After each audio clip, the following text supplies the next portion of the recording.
Hey everyone, today I'm going to be showing you how to change your Google Play payment method for any app on the Google Play Store. So currently I'm using a Google Play balance and I want to switch that just to show I have these pop-ups here. This is my email that I want to switch out of. So what you want to do is you want to delete the app. That's the first step. So you want to go to wherever the app is on your phone and just click uninstall, because what we're going to do is we're going to go to the website version of the Google Play Store. That is play.google.com.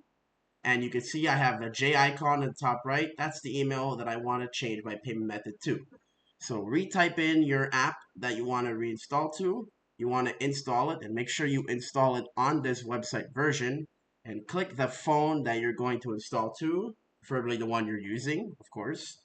Then you click install and then go back into the app where you can pay, and then you should be able to have seen your new email switched in the app.